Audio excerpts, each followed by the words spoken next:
Hello family, you know who it is. It's Odera, back with another recipe. Today, we're gonna be making beef stroganoff with spaghetti squash. Now let me tell you, this recipe is not for the faint of heart, okay? It is delicious to the max, all right? And I'm not gonna say I made it up, obviously I didn't, but I really just made this recipe from watching a family friend make it several years ago, my friend's mother, and I feel like I did it justice. You know, you guys let me know. Let's start with what you'll need to make this dish.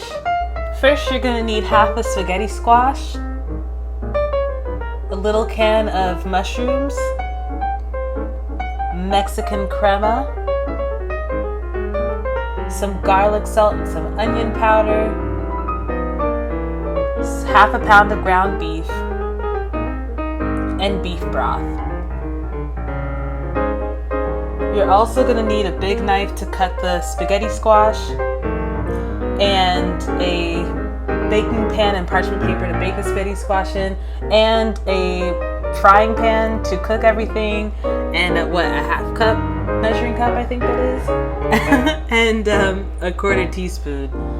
All right, finally, so we're going to cut the spaghetti squash. Now, if you're not new to my channel, if this is not the first spaghetti squash video that you're watching from me, you'll know that spaghetti squash is nothing short of dangerous. You know, it really takes a lumberjack effort to open this thing. Feel free to Google easier, safer ways to open and cut through a spaghetti squash. I just, I like doing it my way because I'm very particular, I didn't want to, when you cut it long ways, then you keep the spaghetti. When you cut it, I guess, short ways, then the spaghetti comes out in small chunks, and that's not what I want. But that is easier and safer. Basically how I do it is I make the first long cut, as you see. I try to I stab my knife in as deep as it can go, then I push it down, and that makes the first long cut. Then I take it out and I lift it. It's a lot of work because it gets really stuck in there. Be careful, be careful. Always keep the sharp side away from you. Even the blunt side can hurt, as you can see. But keep the sharp side away from me. I'm fine. For anyone who's worried, I'm fine. Keep the sharp side away from you. Take the knife out, and then you're gonna want to reinsert the knife, as you see here, just kind of, I guess, how would I even, perpendicular to the cut? I'm not even sure how to explain this. Also, if you do have a thick stalk, you kind of want to cut that off because you have to press down and have a stable surface. So anyway, we're just gonna press down. Really, what's causing me some issues is the fact that the base isn't very stable. Not all spaghetti squash comes with a stalk, but this one happened to. But we're making it. We're just pushing down, push down. I'm telling you, you're gonna get some biceps from this. You're gonna work out your lats. You're gonna work out your delts. You're gonna work out your triceps. Even the little fingers. Even the little muscles in your fingers. They're gonna get a workout too. Anything in your upper body, your abs, will definitely feel this spaghetti squash. But it will get done, and usually I eat half a spaghetti squash as one serving. You don't even have to put your knife all the way down. Once you get pretty close to the bottom, you can just kind of snap it open. It may not snap perfectly, but who needs perfection, right? What do they say? I think great is the enemy of good, sort of thing. Yeah, get your knife out safely. Always be careful. I'm telling you, if you're under 18, have somebody supervise you, or just have somebody else do it, all right? Straight up, have somebody else do it for you. Anyway, we finally made it. Our spaghetti squash is cut. Now we are going to scoop out the guts of the spaghetti squash that we want to eat. So yeah, this is a pretty straightforward process, not much to see here. You do want to make sure that you get out every last seed, but even if you don't, if there's one or two left behind, you can easily pick it out when it comes out, and you'll probably notice it right away. But much easier to do it now that it's all dry and not, burning hot. Yeah, but once this is done, we're going to throw it in the oven. I probably should have told you to preheat your oven, but hey, even if you didn't, I didn't either. So we can just bake this, you know, together, even though I'm on YouTube land and, you know, this is gonna bake in 3 seconds for me. But I think on the actual day, I did not preheat my oven. I did not preheat my oven beforehand, and it took me about an hour. And you know, that's how it goes sometimes. Based on how it came out, oh yeah, preheat to 425, by the way. Based on how it came out, I think I would have preferred it to bake a little bit longer. I really like my spaghetti squash to have a nice brown tan on the outside.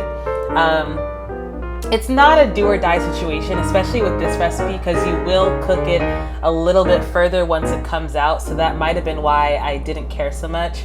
But just something to think about when you're making spaghetti squash recipes. I love spaghetti squash because you could just throw it in anything. You could just, you know, replace it. Maybe not anything, but it's funny. It's funny because as I was watching this video, I was like, you know, I kind of could have done bacon carbonara with spaghetti squash. Like, what was stopping me? I'm glad I didn't do that, but I could have. It's just so versatile. Anyway, yeah, the person who actually showed me how to make beef stroganoff, she used, you know, regular pasta. But I was like, I could do this with spaghetti squash. I could do all things with spaghetti squash. Anyway, once it's done, you know, when it comes out the oven, you want to make sure that it's like coming out like spaghetti. Then you want to remove it from heat and allow it to cool down. Now we're going to go to the frying pan.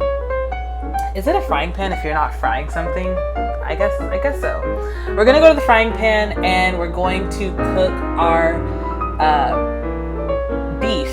I almost said bacon. We're going to cook our beef.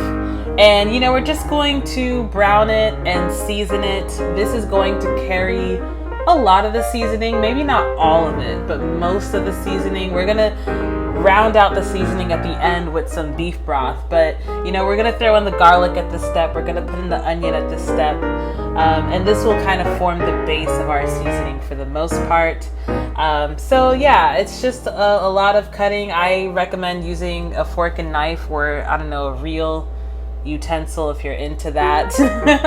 There's actually when I go back home to Texas and I have like a real arsenal of cooking equipment to work with, there's a specific kind of like I don't know, like wooden, you know, cooking utensil thing that I really like to use when I'm working with ground beef.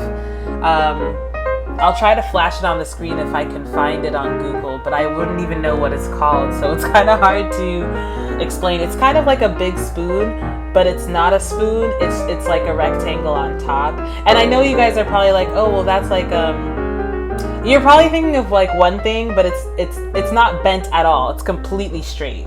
If that, you know what? I'm just gonna let it go. I'm gonna let it go. If I find the images, I'll put them on the screen. If not, let your imagination do the work. Anyway, we are browning our beef. I think it's very close to being done. I don't see any pink spots. So we're going to add the mushrooms. Now the mushrooms are fully cooked. I think I read somewhere that you can never overcook mushrooms. I never tried to test that theory, but I thought it was interesting to know.